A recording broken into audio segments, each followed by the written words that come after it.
Hello అండి, అందరికీ నమస్తే. Good morning. న్యూస్ అనాలిసిస్ వీడియోకి స్వాగతం. ప్రతి ఒక్కరూ చివరి వరకు చూడండి అండ్ లైక్ చేయండి, షేర్ చేయండి. సో మ్యాక్సిమం ఎక్కువ వ్యూస్ అండ్ షేర్స్ వచ్చేలా చూడండి. కొత్త వాళ్ళ చేత సబ్స్క్రైబ్ చేయించండి. ఇక ఫ్రాన్స్ అధ్యక్షుడు మెక్రాన్ నిన్నగాక మొన్న ఢిల్లీలో జరుగుతున్న ఏఐ సమ్మిట్కి వచ్చారు కదా. ఆ సందర్భంగా మన దేశం అండ్ ఫ్రాన్స్ మధ్య భాగస్వామ్య ఒప్పందం జరిగింది. రక్షణ, వాణిజ్యం, టెక్నాలజీలో మరింత విస్తృతం. ఆల్రెడీ మనం రాఫెల్ యుద్ధ విమానాలు ఫ్రాన్స్ నుంచే కొంటున్నాం కదా. సో ఇప్పుడు మరింత ఒప్పందాలు జరిగాయన్నమాట. కర్ణాటకలోని వ్యామగల్లో ఎయిర్బస్ H-125 హెలికాప్టర్ అసెంబ్లింగ్ యూనిట్ను ముంబై నుంచి వర్చువల్గా ప్రారంభిస్తున్న ప్రధాని మోదీ, ఫ్రాన్స్ అధ్యక్షుడు మెక్రాన్ తమ మధ్య సంబంధాలను ప్రత్యేక ప్రపంచవ్యాప్త వ్యూహాత్మక భాగస్వామ్యం స్థాయికి పెంచాలని భారత్, ఫ్రాన్స్ నిర్ణయించాయి. ప్రపంచంలో భౌగోళిక, రాజకీయ కల్లోల పరిస్థితుల్లో రక్షణ, వాణిజ్యం, కీలక ఖనిజాలు, ఉన్నత సాంకేతిక రంగాల్లో ద్వైపాక్షిక సహకారాన్ని గణనీయంగా పెంచుకోవాలని భారత ప్రధాని నరేంద్ర మోదీ, ఫ్రాన్స్ అధ్యక్షుడు ఇమాన్యుయల్ మెక్రాన్ ప్రతినబూనారు. మోదీ ఆహ్వానం మేరకు 3 రోజుల పర్యటన నిమిత్తం మెక్రాన్ మంగళవారం తెల్లవారుజామున ముంబై చేరుకున్నారు. మెక్రాన్ను మోదీ సాదరంగా స్వాగతించారు. లోక్భవన్లో ఇరువురు నేతలు ద్వైపాక్షిక చర్చలు జరిపారు. వ్యూహాత్మక సంబంధాలను బలోపేతం చేయడం వంటి అంశాల మీద చర్చించారన్నమాట. అలాగే రక్షణ అంశాల మీద పునరుద్ధరణ అనేది కూడా మాట్లాడారు. అయితే ఈయన ఏఐ సమ్మిట్లో కూడా పాల్గొంటారు. మరి వెళ్ళారా లేదంటే వెళ్తారా అనేది చూడాలి. ఇక విశాఖపట్నంలో 3 రోజుల పాటు యుద్ధ నౌకల విన్యాసాలు జరగబోతున్నాయి. తీరంలో యుద్ధ నౌకల జాతర రాష్ట్రపతి విందుతో లాంఛనంగా ప్రారంభమైన IFR నేడు INS సుమేధాలో ప్రయాణించనున్న Droupadi Murmu. International fleet review సందర్భంగా రాష్ట్రపతి ద్రౌపది ముర్ము మంగళవారం రాత్రి విశాఖ ENC ఆఫీసర్స్ మెస్లో విందు అంటే ప్రెసిడెన్షియల్ బ్యాంక్వెట్ ఇచ్చారు. ఈ అంతర్జాతీయ ఉత్సవానికి ప్రముఖులందరూ కూడా హాజరయ్యారు. వాళ్ళందరికీ కూడా రాష్ట్రపతి విందు ఇచ్చారనమాట. అదొకటి రాశారు.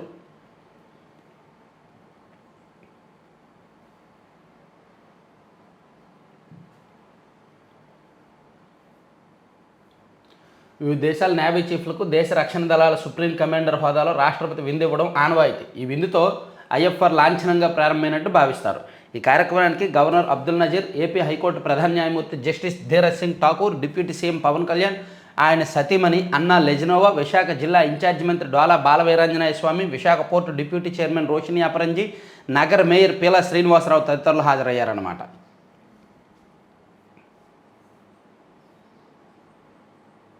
అలాగే ఈ రివ్యూలో చంద్రబాబు గారు, సీఎం గారు కూడా పాల్గొంటారు. సీఎం గారు కూడా విశాఖపట్నం వెళ్ళారు.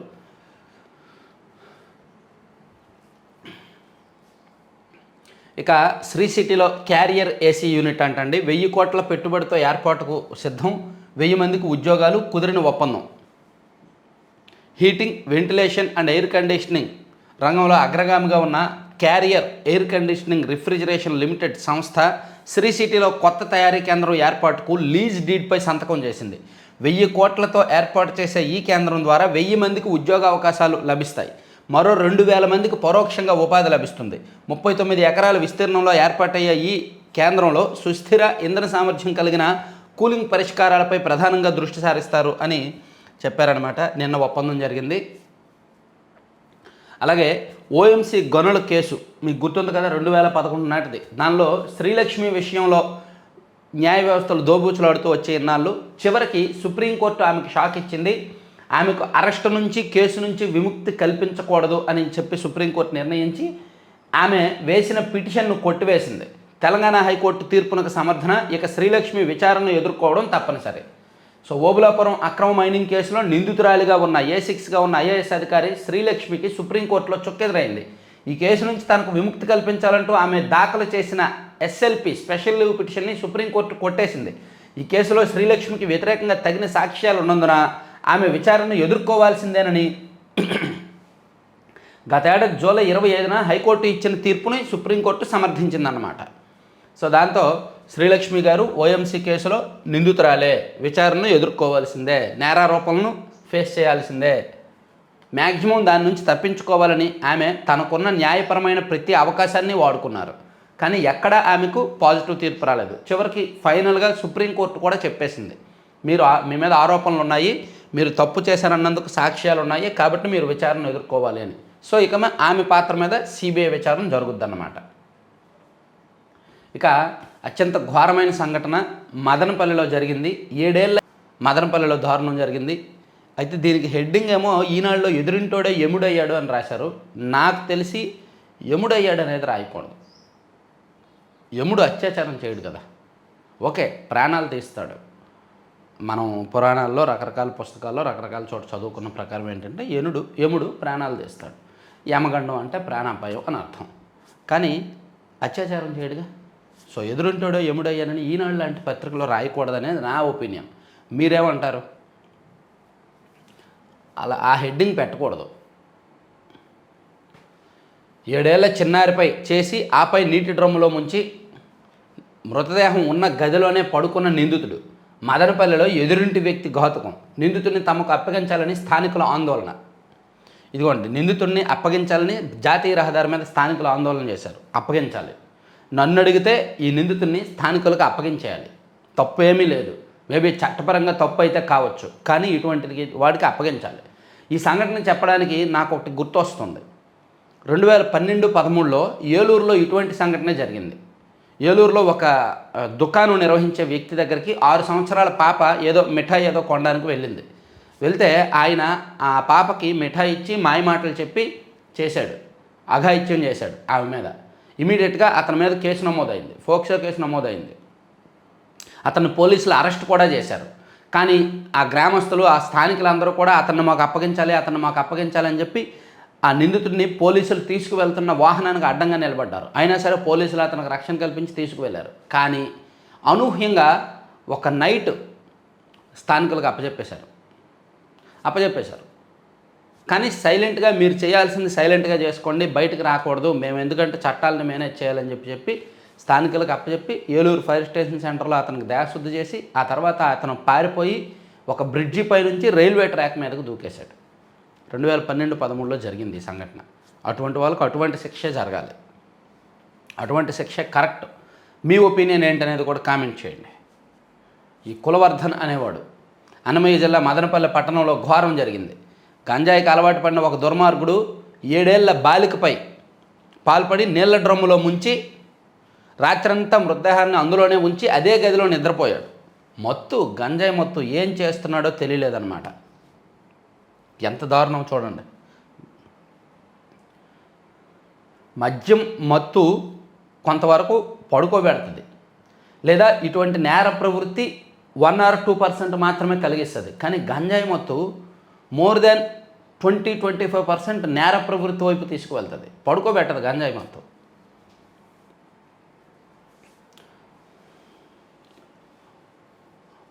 సో ఇది చాలా ఘోరమైన ఇదనమాట.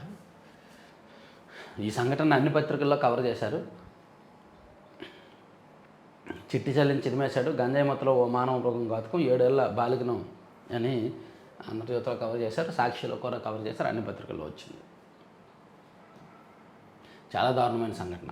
అదొక్కటే కాదు, ఇంకో 2-3 ఇన్సిడెంట్స్ జరిగాయి. నిన్న కృష్ణా జిల్లాలో ఒకటి జరిగింది, ఒక 3 ఇన్సిడెంట్స్ జరిగినట్టున్నాయి నిన్న మొన్న ఈ 2 రోజుల్లో. ఒకసారి చెప్తా, సాక్షిలో రాశారు. ఇక అమరావతిలో క్యాట్ శాశ్వత బెంచ్ ఏర్పాటుకు రాష్ట్ర ప్రభుత్వం చర్యలు. విజయవాడ బెంచ్లో 1420 కేసుల పరిష్కారం, 50 రోజుల సిట్టింగ్లోనే 146% పరిష్కార రేటు. సో శాశ్వత క్యాంపస్ ఏర్పాటు చేస్తారంట. ఇక శ్రీవారి లడ్డు నాణ్యత విషయంలో రాజీ లేదు. నెయ్యి సేకరణలో పారదర్శకత, 65 లక్షల కిలోల సేకరణకు చర్యలు, 62% నందిని డైరీ నుంచే నెయ్యి. గుత్తాధిపత్యానికి చెక్, అపోహలపై తితిదే స్పష్టత. సో తితిదేకు తిరుమల తిరుపతి దేవస్థానాలకు సరఫరా అవుతున్న నెయ్యిలో కర్ణాటక మిల్క్ ఫెడరేషన్ వాళ్ళు నిర్వహిస్తున్న నందిని డైరీ నుంచే 62% తెప్పిస్తున్నాము అని చెప్పారు. సో అలాగే శ్రీవారి మహాప్రసాదం కల్తీ ఘోరాపరాధం, కల్తీ నెయ్యి సరఫరాదారులను కఠినంగా శిక్షించాలి. సీఎంకు మంత్రాలయం పీఠాధిపతి సుబుధేంద్ర తీర్థ శ్రీపాద లేఖ. ఏపీలో వేగవంతమైన అభివృద్ధి, ఎక్స్లో బిల్ గేట్స్. మూలుగ మార్పిడి చికిత్స ఎప్పటికీ వస్తుంది. ఈ చికిత్సకు చెల్లించే ఆర్థిక సాయాన్ని పెంచే అంశాన్ని పరిశీలించండి. రాష్ట్ర ప్రభుత్వానికి హైకోర్టు ఆదేశం. రాష్ట్రంలోని ప్రభుత్వ ఆసుపత్రులు, వైద్య కళాశాలల్లో మూలుగ అంటే బోన్ మ్యారో మార్పిడి చికిత్స అందుబాటులో లేకపోవడాన్ని హైకోర్టు ఆక్షేపించింది. ఇతర రాష్ట్రాలు ఈ చికిత్స ఉచితంగా అందిస్తున్నప్పుడు అభివృద్ధి దిశగా పయనిస్తున్న ఆంధ్రప్రదేశ్లో ఎందుకు లేదు అని హైకోర్టు ప్రశ్నించింది. మంచి పాయింట్. ఇక నీట్ ద్వారా బీఎస్సీ నర్సింగ్ ప్రవేశాలు కూడా ఉంటాయంట, ఉత్తర్వులు జారీ చేసిన ప్రభుత్వం. నీట్లో ర్యాంకుల ఆధారంగా ఒకవేళ ఎంబీబీఎస్లో ప్రవేశం లేకపోయినా బీఎస్సీ నర్సింగ్లో ప్రవేశం కల్పిస్తాము అని చెప్పి ప్రభుత్వం ఒక ఉత్తర్వులు ఇచ్చింది నిన్న.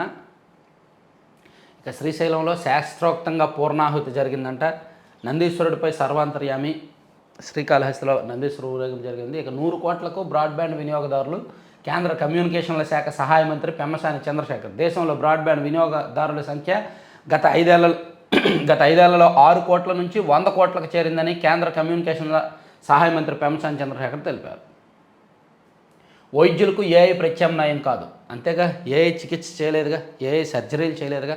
మేబీ సలహా ఇస్తే ఇస్తుంది, అలా చేయండి ఇలా చేయండి అని. అవి కూడా అథెంటికేటెడ్ కాదు, అవి కూడా శాస్త్రీయం కాదు, సైంటిఫిక్గా ఉండవు. కాబట్టి వైద్య వృత్తికి ఏఐ ప్రత్యామ్నాయం ఎప్పటికీ కాదు. 12వ పిఆర్సీ ప్రకటించకపోతే చెలో సచివాలయం. అయితే ఇక్కడ శస్త్రచికిత్సలు చేయలేదు కానీ ఏఐని నమ్ముకొని కొంతమంది నాకు బాగా దగ్గు వస్తుంది వారం రోజుల నుంచి, ఏ ట్యాబ్లెట్ వాడాలి లేదా ఏ మెడిసిన్ వాడాలని అడుగుతారేమో కానీ సర్జరీలు చేయించుకోలేరు. ముదిరిన జబ్బుకి ట్యాబ్లెట్లు కూడా ఏఐని నమ్మి వేసుకోలేరు. మేబీ వైద్య సలహాలు అడుగుతారు ఏఐ ద్వారా. ఎమ్మెల్యే ధూళిపాల తల్లి నివాసంలో 33 తులాల బంగారం చోరీ. గుంటూరు జిల్లా పొన్నూరు ఎమ్మెల్యే ధూళిపాల నరేంద్ర కుమార్ తల్లి ప్రమీలాదేవి నివాసంలో మంగళవారం తెల్లవారుజామున దొంగతనం జరిగింది. పొన్నూరు మండల పరిధి చింతలపూడిలో ఆమె ఇంట్లోకి ప్రవేశించిన దొంగలు బీరువాలో ఉన్న 33.5 తులాల బంగారం, 10 కేజీల వెండి, 1,00,000 నగదు దోచుకెళ్లారంటండి. వామ్మో. ప్రతి ముగ్గురులో ఒక చిన్నారికి భారతీయ టీకాలు. భారత్ బయోకాన్ నేతృత్వంలో మరో 4 వ్యాక్సిన్లు. బయో ఆసియా సదస్సులో డాక్టర్ రేచెస్ ఎల్లా ప్రపంచంలోని ప్రతి ముగ్గురు చిన్నారుల్లో ఒకరికి భారత్ నుంచి టీకాలు సరఫరా అవుతున్నాయని Bharat biotech chief development officer Raches Ella తెలిపారు. మార్చి మొదటి వారంలో 10వ తరగతి హాల్ టికెట్లు. రాయలసీమ థర్మల్ పవర్ ప్రాజెక్టుకు 2.6 టీఎంసీలు. పర్యాటకానికి స్వర్ణ కళ. నేటితో ఏపీటీడీసీకి 50 ఏళ్లు పూర్తి. చేదు అనుభవాల నుంచి సందర్శకులకు చేరువగా వినూత్న కార్యక్రమాలతో ముందుకు. వైకాపా హయాంలో నిర్లక్ష్యానికి గురైన రాష్ట్ర పర్యాటక రంగం తిరిగి గాడిలో పడుతోంది. కూటమి ప్రభుత్వం దానికి పారిశ్రామిక హోదా కల్పించి ప్రోత్సాహకాలు ప్రకటించడంతో పెద్ద ఎత్తున పెట్టుబడులు వస్తున్నాయంట. ప్రభుత్వ ప్రైవేటు భాగస్వామ్య విధానంలో హోటళ్లు, రిసార్ట్లు సిద్ధమవుతున్నాయి. మరోవైపు వినూత్న కార్యక్రమాలతో రాష్ట్ర పర్యాటకాభివృద్ధి సంస్థ పర్యాటకులను ఆకట్టుకుంటోంది. పర్యాటకానికి పారిశ్రామిక హోదా కల్పించారు. దాంతో పరిశ్రమలకు ఇచ్చే రాయితీలన్నీ కూడా దీనికి ఇస్తున్నారు. కాబట్టి పెట్టుబడిదారులు ఎక్కువ మంది వస్తున్నారన్నమాట. ఇక ఐబొమ్మ రవికి బెయిల్ వచ్చింది. సినిమాల పైరసీ కేసులో అరెస్ట్ అయిన ఐబొమ్మ రవి ఎలియాస్ ఇమ్మంది రవికి మంగళవారం తెలంగాణ హైకోర్టు షరతులతో కూడిన బెయిల్ ఇచ్చింది. సో దేశాన్ని దాటొద్దని చెప్పిందంట. ఇక అమర్నాథ్ బృందాన్ని కలవని అంబటి. సాయంత్రం పిఏ మరో 2తో మాట్లాడిన రాంబాబు.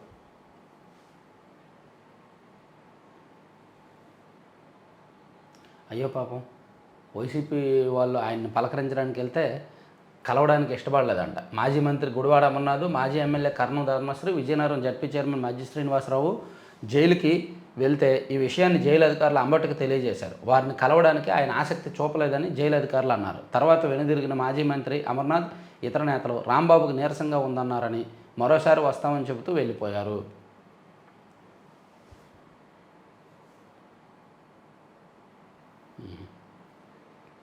ఆరెంజ్ ఎకానమీ అభివృద్ధికి త్వరలో వర్క్షాపులు.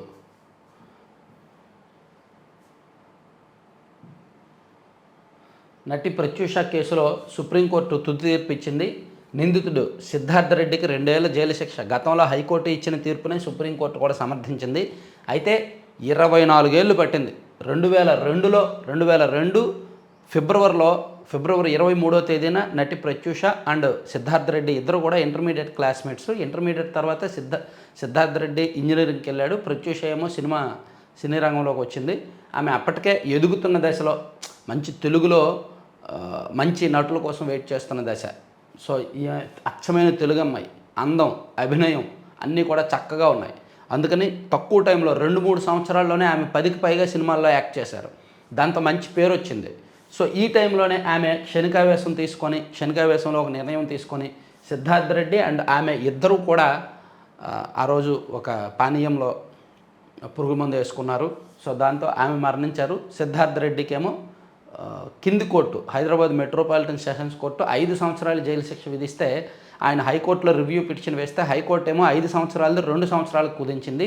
ఈ 2 సంవత్సరాలు జైలు శిక్ష కూడా వద్దు, నా తప్పేమీ లేదు, ఇద్దరం కలిపి నిర్ణయం తీసుకున్నాము అని చెప్పి ఆయన సుప్రీంకోర్టులో 2012లో రివ్యూ పిటిషన్ వేస్తే ఇన్నాళ్లకు సుప్రీంకోర్టు తుది తీర్పు ఇచ్చిందనమాట. ఆ తుది తీర్పులో అతను తప్పు చేశాడు, నువ్వు ప్రోత్సహించావు కాబట్టి నీ మీద ఉన్న ఆరోపణలు నిజమే, సో నువ్వు 2 ఏళ్ళు జైలు శిక్ష అనుభవించాల్సిందే అని సిద్ధార్థ్ రెడ్డికి కోర్టు చెప్పింది. వెళ్ళి లొంగిపోమని చెప్పింది. 30 ఏళ్ళు వచ్చినా చంటిబిడ్డ, పింఛనైనా ఇప్పించరు. ఇటువంటి వాళ్ళకి కదా పింఛన్లు ఇవ్వాలి.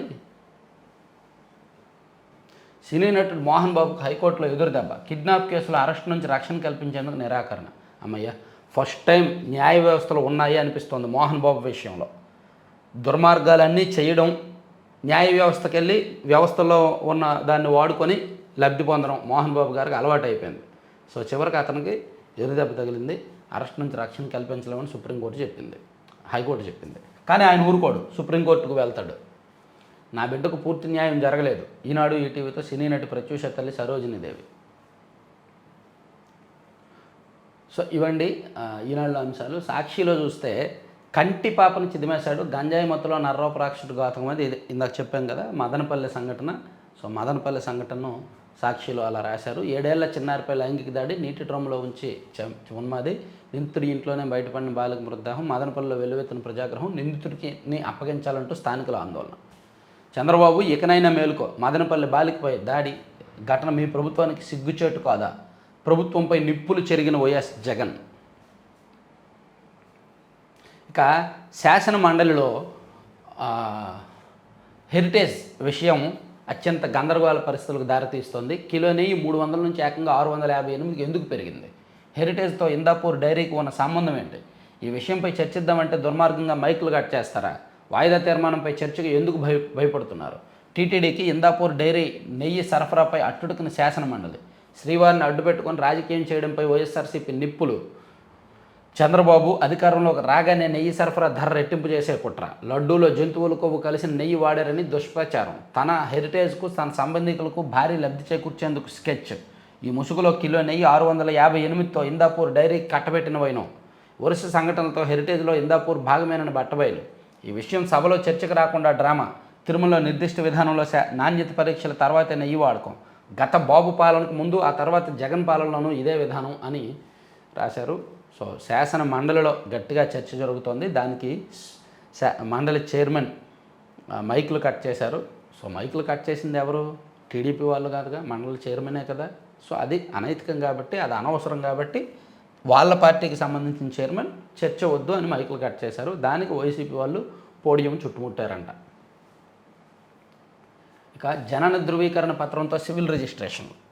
ఇక పని ఒత్తిడితో 50 మంది ఉద్యోగులు చనిపోయారు. నిరంతరం ఫీల్డ్ డ్యూటీలు, సమయ పరిమితులు లేకుండా విధులు నిర్వర్తించడం పట్ల తీవ్ర పని ఒత్తిడికి గురై ఇటీవల 50 మందికి పైగా ఉద్యోగులు ప్రాణాలు కోల్పోయారంటండి. ఇక 2047 కల్లా భారత్ ఏఐ సూపర్ పవర్, అదే మా లక్ష్యం. ప్రధాని మోదీ రోడ్ మ్యాప్పై ఏఐ సదస్సుతో స్పష్టత. ఏఐతో ఉపాధి పోతుందన్నది అపోహే, ముందస్తు సన్నద్ధతే సరైన విరుగుడు అని ప్రధాని మోదీ చెప్పారు. అందుకే ఢిల్లీలో గ్లోబల్ ఏఐ సదస్సు జరుగుతోంది. దాంతో మన దేశం కేవలం ఏఐ వినియోగదారుగా కాదు, ఉత్పత్తిదారుగా ఉండాలి అండ్ ఎక్స్పోర్ట్ చేసే స్థాయిలో ఉండాలి అనేది, అగ్రగామిగా ఉండాలనేది ఇండియా లక్ష్యం. ఇక బిల్కు గేట్స్ క్లోజ్. ఏఐ ఇండియా సదస్సుకు దూరంగా బిల్ గేట్స్. ప్యానలిస్టుల జాబితా నుంచి పేరు తొలగింపు. ఇప్పటికే సమాచారం ఇచ్చారంటున్న జాతీయ మీడియా ఛానళ్లు. బిల్ గేట్స్ పర్యటనలపై వెల్లువెత్తుతున్న ఆగ్రహావేశాలతో కేంద్రం నిర్ణయం. ఏపీలో చంద్రబాబు సర్కారు ఏకపక్ష నిర్ణయాలపై ఆరా. నిఘా వర్గాల నుంచి సమాచారం. ఎప్స్టీన్ ఫైల్స్తో బిల్ గేట్స్ భాగోతం బట్టబయలు. బిల్ గేట్స్ను దూరం పెట్టిన యావత్ ప్రపంచం. విశిష్ట అతిథిగా అమరావతికి పిలిచి చంద్రబాబు సర్కార్ రాజమర్యాదలు. ఆయన్ను మహిళా రైతులతో మాట్లాడించడం విభ్రాంతికరమని తీవ్రంగా మండిపడ్డ జాతీయ మీడియా. సీఎం చంద్రబాబు, లోకేష్ తీరుపై సర్వత్రా ఆగ్రహావేశాలు. ఈ విషయం కాస్త పెద్దది, చిలికి గాలివానగా మారుతోంది. సో ఆయన ఎప్స్టైన్ ఫైల్స్లో బిల్ గేట్స్ భాగోతం మొత్తం బయటపడడంతో నేషనల్ మీడియా కూడా ఈ విషయం మీద వచ్చుతుంది. అయితే ఈ ఫైల్స్, ఈ వ్యవహారం బయటపడిన తర్వాత అతనితో ఒప్పందం జరగల. సంవత్సరానికి ముందే గత ఏడాదే గేట్స్ ఫౌండేషన్తో రాష్ట్ర ప్రభుత్వం ఒప్పందం చేసుకుంది. విద్య, వ్యవసాయ, వైద్య రంగాల్లో సాంకేతిక సహకారం అండ్ ఇతర అవసరాల కోసం. దానిలో భాగంగా ఆయన వచ్చారే తప్ప కొత్తగా ఒప్పందాల కోసమో లేదంటే కొత్త అంశాల కోసమో ఆయన రాలేదు. సో ఆయన 2 గంటలు ఉన్నారు అమరావతిలో. సో దాని మీదే ఇంత జరుగుతుందంట. అది చూడాలి ఎక్కడ ముగుస్తుంది అనేది. ఇక రగిలిన గుండెల రణభేరి బాబు సర్కారుపై గర్జించిన ఉపాధ్యాయులు 12వ పీఆర్సీ కమిషన్ తక్షణం నియమించాలి, 4 డిఏలు ఆర్థిక బకాయిలు చెల్లించాలి, గురువుల నినాదాలతో దర్దలిన బెజవాడ ధర్నా చౌక్.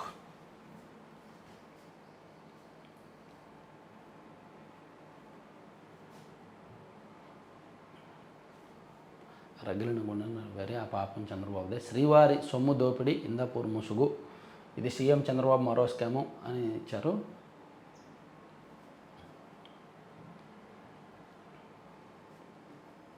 కంటి పాపను చిదిమేశారు. మదనపల్లిలో దారుణం. ఇబ్రహీంపట్నంలో మరో బాలికపై ఘాతుకం, పలుమార్లు యువకుడిలో ఈ దాడి ఆలస్యంగా వెలుగు చూసిన ఘటన. బాలిక గర్భం దాల్చడంతో తల్లిదండ్రులు ఫిర్యాదు. చూడండి ఎంత దారుణం. మరి ఇవే కదా టీనేజ్ ప్రెగ్నెన్సీకి కారణాలు. హైదరాబాద్కు చెందిన యువకుడు పలుమార్లు లైంగిక దాడి చేశాడంట. గుంటూరులో విద్యార్థినిపై టీచర్ లైంగిక దాడి. 13 ఏళ్ల బాలిక మీద గుంటూరులో టీచర్ లైంగిక దాడి చేశాడు. ఇక ఫోక్సో నిందితుడికి స్టేషన్ బెయిల్, బాధిత కుటుంబానికి జైలు. ఇది చంద్రబాబు మార్కు పాలన. నిందితుడికి టీడీపీ వాడు కావడమే కారణం. కూటమి ఎమ్మెల్యే రామకృష్ణారెడ్డి ఒత్తిడితోనే బాధితులపై కేసు. తమకు న్యాయం చేయాలని కన్నీరు మున్నీరని బాధితులు. చాలా దారుణం అండి. ఇటువంటి కేసుల్లో కూడా రాజకీయం రావడం ఏంటో. చంద్రబాబు ఇకనైనా మేలుకు, ప్రభుత్వంపై నిప్పులు చెరగని మాజీ సీఎం జగన్. రిటైర్మెంట్కు 2 ఏళ్ల ముందే సర్వీస్ ధృవీకరణ. నిధి పోర్టల్లో కామన్ అప్లికేషన్ ఫామ్ ఉత్తర్వులు జారీ చేసిన ఆర్థిక శాఖ. ఉద్యోగుల పదవి విరమణ ప్రయోజనం పొందేందుకు దరఖాస్తులు సంబంధిత ఫారంలో మార్పులు చేస్తూ ఆర్థిక శాఖ ముఖ్య కార్యదర్శి పీయూష్ కుమార్ మంగళవారం ఉత్తర్వులు జారీ చేశారు. ప్రస్తుతం పదవి విరమణ సమయంలో మాత్రమే సర్వీస్ వివరాలు తనిఖీ చేస్తుండడం వల్ల పెన్షన్ దరఖాస్తుల ప్రాసెసింగ్లో జరుగుతున్న తీవ్ర జాప్యాన్ని నివారించేందుకు ప్రీ రిటైర్మెంట్ సర్వీస్ వెరిఫికేషన్ చేపట్టినట్టు తెలిపారు. సో ఇవి సాక్షి అంశాలు. ఇవి పక్కన పెడితే ఆంధ్రజ్యోతి చూస్తే ఆంధ్రజ్యోతిలో ఈ 2 ప్రత్యూష కేసు చెప్పుకున్నాం అండ్ మదనపల్లి ఇన్సిడెంట్ చెప్పుకున్నాం. ఇక సుప్రీంకోర్టు శ్రీలక్ష్మి అంశం చెప్పుకున్నాం. ఎవరెస్ట్ ఎత్తుకు రక్షణ బంధం, భారత్ ఫ్రాన్స్ మధ్య కీలక ఒప్పందాలు అనే అంశాన్ని కూడా చెప్పుకున్నాం. నాణ్యమైన లడ్డూలు, అత్యంత పారదర్శకంగా నెయ్యి కొనుగోళ్లు, టీటీడీ క్వాలిటీ దెబ్బతినకుండా నిబంధనల మార్పులు, టెండర్ దక్కించుకున్న సంస్థల నిబంధనల ప్రకారం అన్ని పరీక్షల్లో ఉత్తీర్ణత సాధించాయి. ఎన్డీడీబీ నిపుణులు సూచించిన ఆవు నెయ్యి ధర పరిగణనలోకి. టెండర్ కేటాయింపుల్లోనూ పారదర్శకత. శ్రీవారి ప్రసాదాల నాణ్యతను, పవిత్రతను కాపాడడానికి కట్టుబడి ఉన్నాం. టీటీడీ అడ్డగోలు ఆరోపణలపై వాస్తవాలతో సవివర ప్రకటన. సో టీటీడీకి నెయ్యి సరఫరా చేస్తున్న ఇందాపూరు అది హెరిటేజ్ వాళ్ళదే. సో హెరిటేజ్కి లబ్ధి జరుగుతోంది అనే ఆరోపణల నేపథ్యంలో టీటీడీ నిన్న స్పందించి ఒక సుదీర్ఘ వివరణ ఇచ్చి, మాకు వస్తున్న నెయ్యి క్వాలిటీని అనేకసార్లు చెక్ చేస్తున్నాము అండ్ టీటీడీకి వస్తున్న నెయ్యిలో నందిని నెయ్యి 62% ఉంటుంది, మిగిలింది వేరు చోట్ల నుంచి సేకరిస్తున్నాము, ఇదంతా కూడా ఎన్డీడీబీ నిపుణులు సూచించిన ధర ప్రకారమే ఇస్తున్నాము అనేది టీటీడీ నిన్న వివరణ ఇచ్చింది. ఇక మండలిలో వైసీపీ రచ్చ. హెరిటేజ్పై చర్చకు పట్టు, గంటల తరబడి నినాదాలు. చైర్మన్ పోడియంను చుట్టుముట్టిన ప్రతిపక్ష సభ్యులు. సంబంధం లేని అంశాన్ని ప్రస్తావిస్తారా మంత్రుల ఆగ్రహం. పలుమార్లు సభను వాయిదా వేసిన స్పీకర్. హిందూ దేవుళ్ళు భక్తులపై జగన్ పగబట్టారు. అచ్చెన్న. కల్తీ లడ్డు పాపాన్ని దారి మళ్లించేందుకే ఆరోపణలు. కొలుసు పార్థసారథి. ఆధారాలు లేని నిందారోపణలు వైసీపీకి అలవాటే. సత్యకుమార్. బడులకు 5 స్టార్ రేటింగ్. లోకేష్. ఆక్వా రైతుకు యూనిట్కు ₹1.5. గొట్టిపాటి. బడులకు 5 స్టార్ రేటింగ్ అంట. ఇమ్రాన్ ఆరోగ్యంపై స్పందించండి. పాక్ ప్రభుత్వానికి దిగ్గజ క్రికెటర్ల లేఖ. కపిల్ దేవ్ అండ్ సునీల్ గవాస్కర్ తదితరులు 12 మంది మాజీ కెప్టెన్లు స్పందించి పాకిస్తాన్ ప్రభుత్వానికి లేఖ రాశారంట. ఇమ్రాన్ ఖాన్ ఆరోగ్యం ఎలా ఉంది, స్పందించండి అని. ఇక ఏప్రిల్లో 4 రాష్ట్రాల అసెంబ్లీ ఎన్నికలు. పశ్చిమ బెంగాల్, అస్సాం, తమిళనాడు, కేరళ, పుదుచ్చేరి అసెంబ్లీలకు ఏప్రిల్లో ఎన్నికలు నిర్వహించబోతున్నారంటండి. ఇక భోపాల్లో 1.5 భర్తను అమ్మేసిన భార్య. ఓహో, శుభలగ్నం సినిమాలా. ఆయన స్నేహితురాలికి 1.5కే అమ్మేసిన ఉదంతం అందరినీ దిగ్భ్రాంతికి గురి చేసింది. ఈ ఘటన మధ్యప్రదేశ్ రాజధాని భోపాల్లో చోటు చేసుకుంది. ప్రజల మధ్య సోదరభావాన్ని పెంపొందించాలి. రాజకీయ నాయకులకు సుప్రీంకోర్టు హితవు. ఏఐపై కఠిన నియంత్రణ ఉండాలి. ఏఎన్ఐ ఇంటర్వ్యూలో ప్రధాని మోదీ. ఎప్స్టీన్ బాధితుల్లో భారతీయ బాలిక. ఎప్స్టీన్ ఈమెయిల్ సంభాషణలో వెల్లడి. బంగ్లా ప్రధానిగా తారిక్ రెహమాన్ ప్రమాణ స్వీకారం. కొత్త ప్రభుత్వంలో ఓ హిందూ మంత్రి.